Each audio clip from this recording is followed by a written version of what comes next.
और भरद्वाज महामुनि परमार्थ करते हैं वहां रह करके। जब भगवान सूर्य माघ में प्रवेश करते हैं, माघ मकर गति रवि जब हुई, तीर्थपति आव सब कोई, तब सभी ऋषि मुनि यक्ष किन्नर गंधर्व।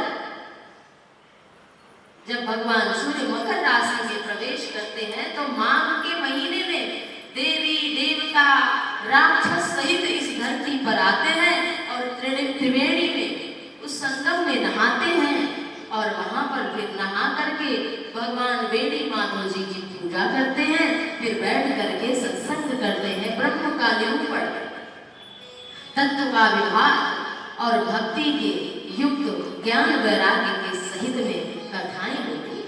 इस प्रकार से एक बार की बात है कि वहां सभी ऋषि मुनि आए हुए थे और नहा नहा करके एक महीना जब बीता, कल्पवास समाप्त हो गया तो सारे ऋषि मुनि चले गए। लेकिन उसी में एक महामुनि आए हुए थे जिनका नाम है याज्ञवल्क्य। एक महीना हो गया, सब तो चले गए, लेकिन भरद्वाज महामुनि उनके चरण पकड़ करके, चरणों में गिर करके आदर के सहित उनको आसन पर बैठाते हैं और उनके सुयश का बखान करते हैं, सुंदर मृदुवाणी में कहते हैं कि हे नाथ, हमारे मन में एक संशय।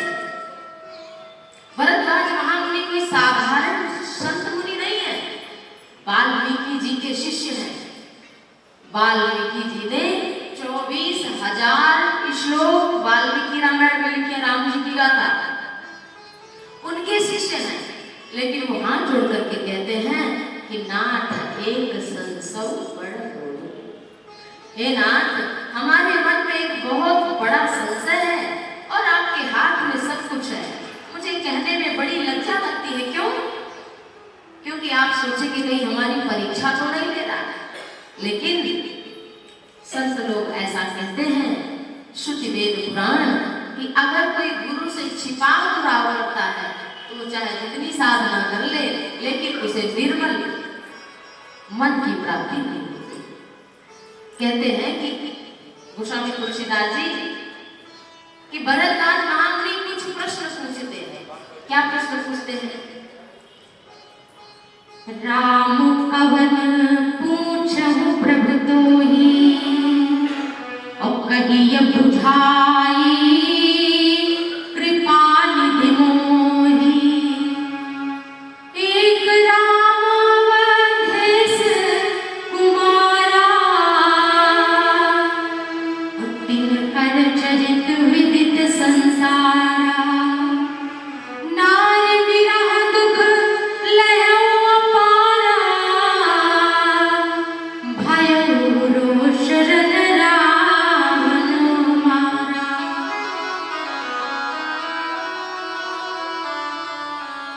बोले महाराज, मैं आपसे पूछता हूँ कि राम कौन है? सब कुछ जानते हुए भी हम जैसे कलयुगी जीवों के लिए प्रश्न करते हैं। क्या भरद्वाज जी को नहीं पता? लेकिन इसलिए पूछा कि हम जैसे लोगों को पता चले ना कि राम कौन है, नहीं तो राम कथा होती नहीं, हम जैसे लोग कहाँ जान पाते थे। राम कवन प्रभु पूछहु तोहि, कहु बुझाई कृपा निधि मोहि। हे कृपा के सागर, कृपा के भंडार, हमें समझा करके कहिए कि एक राम अवधेश के कुमार है। बहुत ध्यान से इस प्रश्न को सुनना। एक राम हम जानते हैं जिनको, अब देखो राम कथा खुद ही पूरी सुना दे रहे हैं, लेकिन पूछ कैसे रहे? खुद ही कह रहे हैं कि एक राम अवधेश कुमार, एक राम अवध नरेश महाराज दशरथ के पुत्र हैं, जिनका चरित्र सब कोई जानता है कि माता पिता के वचनों को मान करके 14 वर्ष के लिए वनवास गए और उनकी पत्नी का भार्या का हरण राक्षस राज रावण ने किया। तो उनको इतना क्रोध आया कि उन्होंने युद्ध में रावण को मार दिया। और कोई राम है, हम सुनते हैं कि भगवान शंकर भी राम, एक राम वो है जिनका शंकर जी जप करते हैं। देखो कितने राम के बारे में बताया कि एक राम ये है, एक राम ये है, एक राम ये है।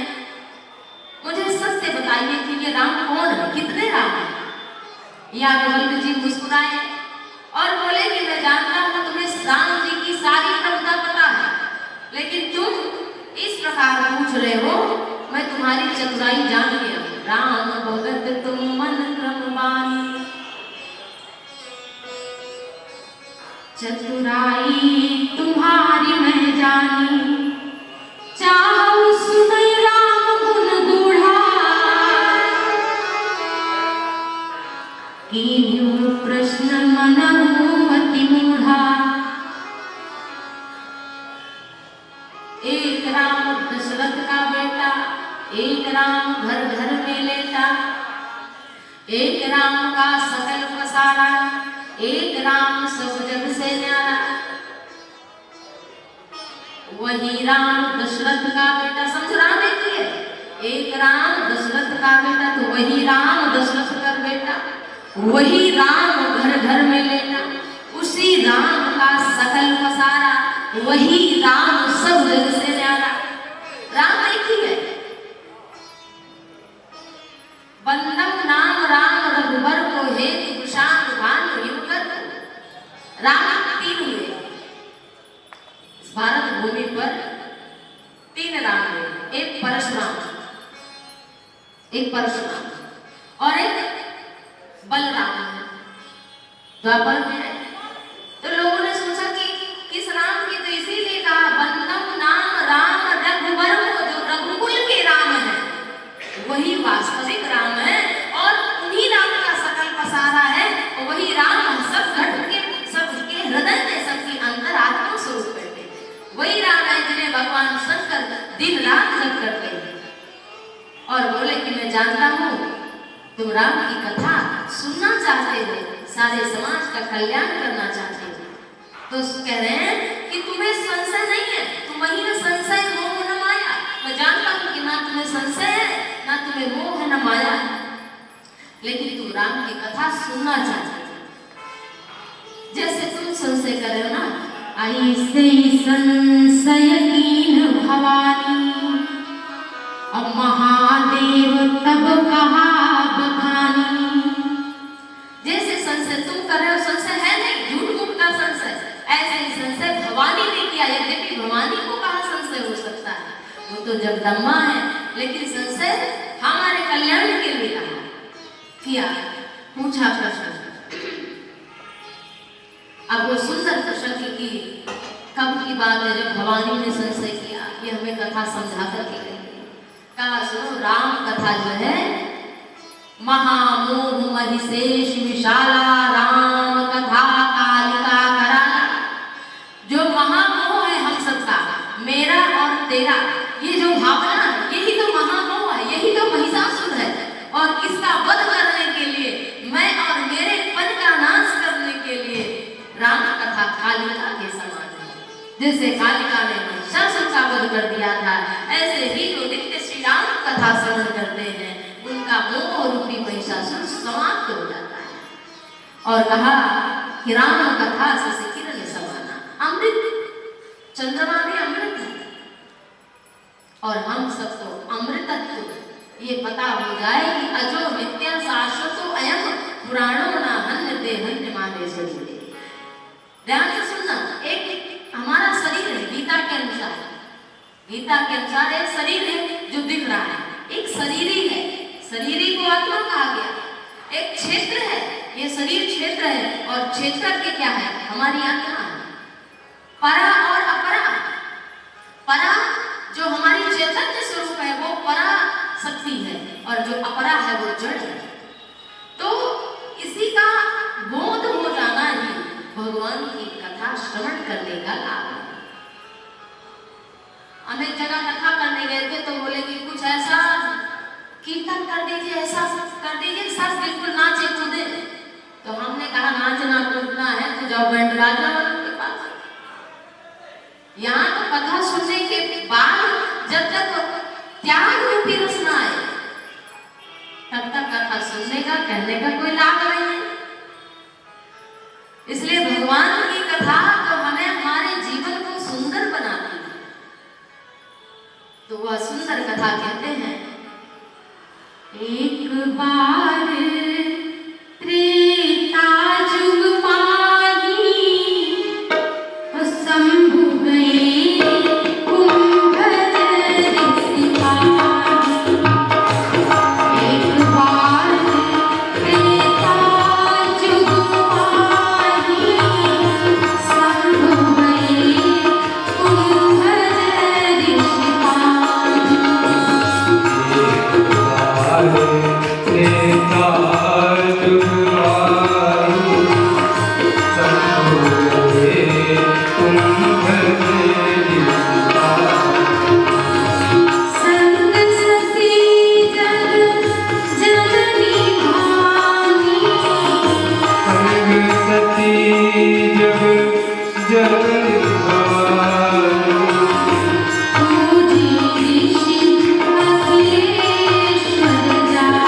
त्रेता युग का समय था। भगवान शंकर के मन में इच्छा हुई, कैलाश पर बैठे हैं। भोलेनाथ ने सोचा कि चलो भगवान राम की कथा सुनता। माता सती से बोले कि देवी मैं कथा सुनने जा रहा हूँ, आप भी चलेंगी क्या? माता सती सोचने लगी कि कथा जिन्होंने लिखी वो क्यों सुनने जा रहे? कृपा सिंधु शिव परम गाधा, शंकर जी समुद्र हैं और किससे आप कथा सुनने जा रहे हो? वक्ता कौन है?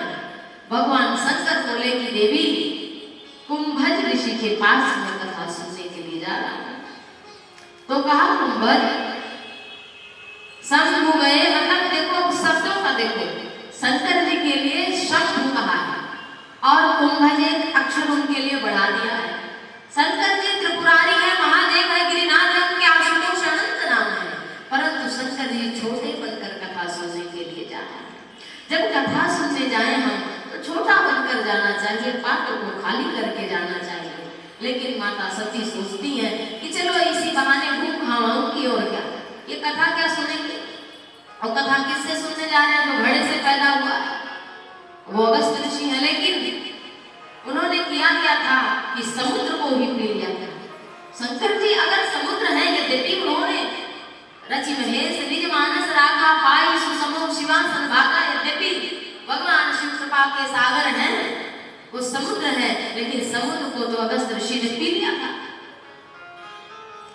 तो राम कथा सोचा कि जिसने पी लिया हो वो तो हमसे बड़ाई होगा। शंकर जी तो बड़ाई ही देते हैं, और जो राम राम 3 बार कोई कह देता है तो भगवान शंकर ऐसे जीव को प्रणाम कर लेते हैं। जो 3 बार राम राम राम भाव से जप ले तो शंकर जी उस जीव के सामने नतमस्तक हो जाते हैं। तो जिसने राम कथा को पी लिया हो उसके सामने भोलेनाथ क्यों नहीं नतमस्तक होंगे? तो सती के साथ में संग सती जग जननी, शंकर जी तो छोटे बनकर के केवल शंभ हुए और सती जी संग सती जग जननी भवानी, इतना सारा उनके साथ में सम्मान जोड़ते। वो तुलसीदास जी की संग सती भी है, जग जननी भी है, भवानी, मतलब वो अपने को कुछ मान कर सती माता कथा सुनने के लिए जा रहे हैं। और शंकर जी ने जब कथा सुनी तो लिखा है कि सुनी महेश, शंभु से क्या बन गए, एक अक्षर और बढ़ गया महेश से, तो सुनी महेश परम सुखमानी। अब यहाँ ये नहीं लिखा कि सती महेश सुखमानी ना, यहाँ केवल शंकर जी ने कथा सुनी है, सती माता ने कोई कथा नहीं सुनी। क्यों? जब भगवान शंकर आए, ऐसे आपने देखा है कि नागन तो यही होता है कि वक्ता की पूजा श्रोता करता है, लेकिन वहां उल्टा हो गया। कुंभज ऋषि ने पूजे ऋषि अखिलेश्वर जाने, अखिल कोटि के स्वामी मानकर शंकर और सती जी की पूजा कुंभज ऋषि ने कर दी थी। तो इस कारण सोचने लगी कि जो वक्ता ही श्रोता की पूजा कर रहा हो वो कौन सी कथा सुनाएगा? इसलिए वो सती माता शरीर से तो बैठी रही, लेकिन उनका मन इधर उधर भटकता है, वो कथा नहीं सुनती। भगवान शंकर राम जी की कथा को कहते सुनते कुछ दिन वहां पर निवास किए और फिर मुनि से विदा मांग रहे। भगवान शंकर की विनम्रता देखो, इतने दिन ठहरे लेकिन स्वयं नहीं कि मैं जा रहा हूं, वो कह रहे मुनि सन विदा मांगी त्रिपुरारी, त्रिपुरासुर का वध करने वाले महादेव वो मुनि से विदा मांग रहे हैं। विदा मांग त्रिपुरारी चले भवन संग दक्ष कुमारी। यहाँ पर उनको भवानी शब्द ये डाल दिया। क्या कहा? दक्ष कुमारी माने अपने को बड़ी चतुर, दक्ष आदमी करे बड़े दक्ष, अपने को बड़ा ज्ञानी मान रही है कि मैं कुछ हूं। और भगवान शंकर आकाश मार्ग से श्री राम जी के दर्शन हो जाएं, इस भाव से कथा सुन करके जा रहे। कथा का फल नहीं है कि हम जब कथा सुनेंगे उसके बाद जाएं तो केवल सांसारिक मोह माया, वही क्रोध, वही लोभ, तो कथा सुनने का क्या मतलब? हम दुकान पे बैठे, घर में रहें, लेकिन हम मन से भगवान पे त्याग तो भीतर का है। आपका शरीर कहीं हो सकता है, लेकिन आपका मन यदि भगवान से जुड़ा है तो आपको भजन का फल मिलेगा, वो कोई भी काम हो। तो भगवान शंकर माता सती के साथ आकाश मार्ग से जा रहे हैं। त्रेता युग का समय था और उसी समय पर भगवान श्री हरि राम रूप में रघुवंश में अवतार लिए हैं। पिता के वचनों को मान करके प्रभु श्री राम की दंडक वन में अविनाशी प्रभु विचरण कर रहे हैं।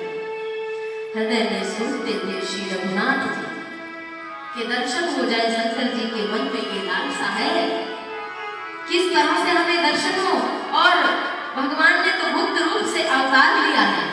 ठीक उसी समय भगवान शंकर जब दंडकारण्य में आकाश मार्ग से जा रहे हैं तो नीचे देखा प्रभु श्री राम, हे खग मृग हे मधुकर श्रेणी, तुम देखी सीता मृग नयनी, तुम देखी पूछत चले लतार पाती। राम जी इतना रो रहे हैं, उसी समय पर देखा शंकर जी ये सब देख रहे हैं कि नीच रावण मारीच को लेकर के आया और सीता जी का हरण करके लेकर के गया। प्रभु श्री राम जी लक्ष्मण जी के साथ में इतने राग में दिखाई दे रहे हैं कि अपनी प्रिया भार्या जानकी के लिए पशु पक्षियों से, लताओं से पूछ रहे हैं कि क्या हे लताओं, हे वृक्षों, तुमने हमारी प्यारी प्रिया भार्या श्री जानकी किशोरी सीता को देखा है? और उसी समय पर जब यह दृश्य भगवान शंकर ने देखा तो व्याकुल हो गए, और जब उन्हें यह दृश्य दिखा तो शंकर जी क्या कहते हैं, किन शब्दों से श्री रघुनाथ जी को प्रणाम करते हैं। जिन्हें कभी ना योग है ना वियोग है, देखा कि वो प्रकट हो रहे हैं, प्रभु लीला कर रहे हैं, नाटक कर रहे हैं। नाटक कैसे? आप सभी जैसे कि कोई नाटक देखते हैं, उसमें देखते हैं कि वो उनका भाई बना है, वो उनका पति बना, उनकी पत्नी बनी, लेकिन है थोड़ी ना, वो तो नाटक में बना है लेकिन है नहीं। ऐसे भगवान की वियोग है कि वो सच्चिदानंद है, और इसी नाम से भगवान शंकर ने उनको प्रणाम किया। जय सच्चिदानंद जग पावन, जय सच्चिदानंद जग पावन, अस कहि चलो मनोज सावन, अस कहि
कि प्रभु आपके दर्शन के लिए आना चाहते हैं, लेकिन अगर मैं आऊंगा तो लोग जान जाएंगे कि ये भगवान है, शंकर जी ने प्रणाम कर रहे हैं आकर के, तो साधारण व्यक्ति तो होगा नहीं, यही भगवान है।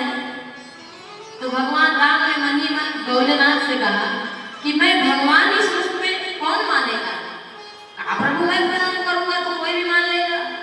तो कहा दुनिया को जाने तो तुम्हारे बगल में तुम्हारी अर्धांगिनी सती माता है, उन्हीं को समझा दो कि मैं भगवान हूँ। तुम त्रिभुवन गुरुवेद खान, हे भोलेनाथ आप तो तीनों लोगों के गुरु हैं, आप दुनिया को जाने दें, आप अपनी पत्नी को ही समझा दो कि मैं भगवान हूँ, तुम्हें मान जाऊँ। भगवान शंकर ने कहा क्यों नहीं मानेंगे? और फिर प्रभु ने कहा जय सच्चिदानंद जग पावन, अस कवि चले हो मनोज नसा। भगवान शंकर ने कहा हे सच्चिदानंद आपकी जय हो, जय हो, जय। अब सच्चिद आनंद राम जी को कैसे है? सत्य है, चित चैतन्य है, आनंद जिनमें सुख दुख है ही नहीं। और भगवान में क्या दिख रहा है? जिन्हें शंकर जी प्रणाम कर रहे हैं वो राम दिख रहे हैं कि भाई शरीर है तो नश्वर ही है, तो एक राजा के पुत्र के रूप में दिख रहे हैं, तो वो नश्वर सब कहाँ हो सकता है? वो तो असत्य है। चैतन्य ये तो इतने दुख में डूबे हुए हैं, आनंद इनके पास लेश मात्र है ही नहीं, आनंद के स्वरूप कैसे हो सकते हैं? ये प्रकाशमान कहाँ है? माता सती ने देखा कि ये शंकर जी जो जगत के वंदनीय हैं, जगदीश हैं, जिन्हें सुर नर मुनि सभी प्रणाम करते हैं, वो एक राजकुमार को कहते हैं सच्चिदानंद। बताओ इनकी बुद्धि को हो क्या गया? भगवान शंकर का रोम रोम पुलकित हो गया है। माता सती के भाव को शंकर जी ने जान लिया और सारी कथा सुनाई कि देवी जासु कथा कुंभज ऋषि गाई। बहुत ध्यान से सुनना, शंकर जी बोले जासु कथा कुंभज ऋषि गाई, भगति जासु मैं मुनि सुनाई, स्वयं इष्ट देव रघुबीरा, सेवत जाति सदा मुनिधीरा।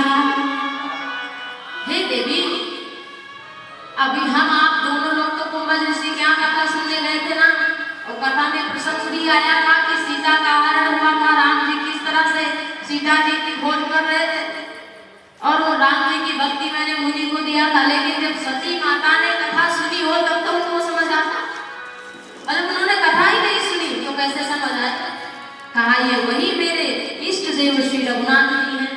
लेकिन सती को बहुत समझाया, जब सती नहीं समझी तो भगवान शंकर ने हरि की माया को हृदय में बखान करके कहा कि जब कोई समझाने से ना समझे, लागन उपदेश जदपि कहूं शिव बार बहु।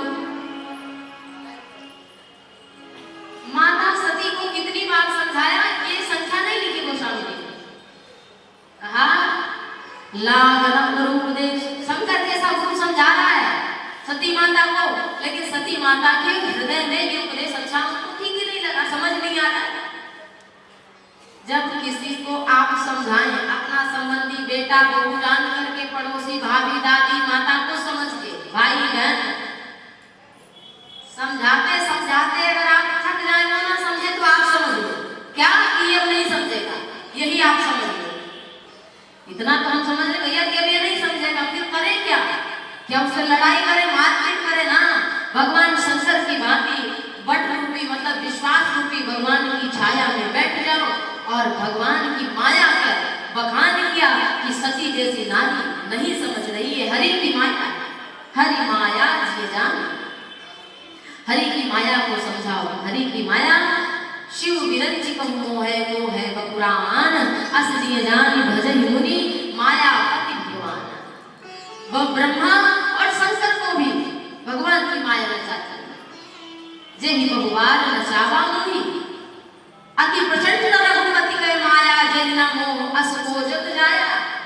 भगवान की माया इतनी प्रचंड है भगवान ने कहा है श्रीमद् भगवद गीता में कि हमारी माया जो है वो दुस्तर है, तर न जाए विहगेश। लेकिन कहा तो कठिन, समझत कठिन, साधत कठिन विवेक। कहने में, सुनने में, सब में, साधने में बहुत कठिन, लेकिन यदि हरि भजन हो, बिनु हरि भजन न जाहि कलेसा। ये जीवन में आप मकान बना लोगे, दुकान बना लोगे, बढ़िया कपड़ा पहन लोगे, सब बढ़िया कर लोगे, लेकिन जो आंतरिक शांति है वो बिना राम जी के भजन के आपको कहीं संभव है ही नहीं। भगवान शंकर बैठ गए और बोले कि देवी, यदि आपके मन में बहुत बड़ा संदेह है तो जाओ परीक्षा ले राम जी की। लेकिन ध्यान से परीक्षा लेना, वो प्रतीक्षा से मिलते हैं राम। परीक्षा करने जा रही हो तो ठीक से लेना।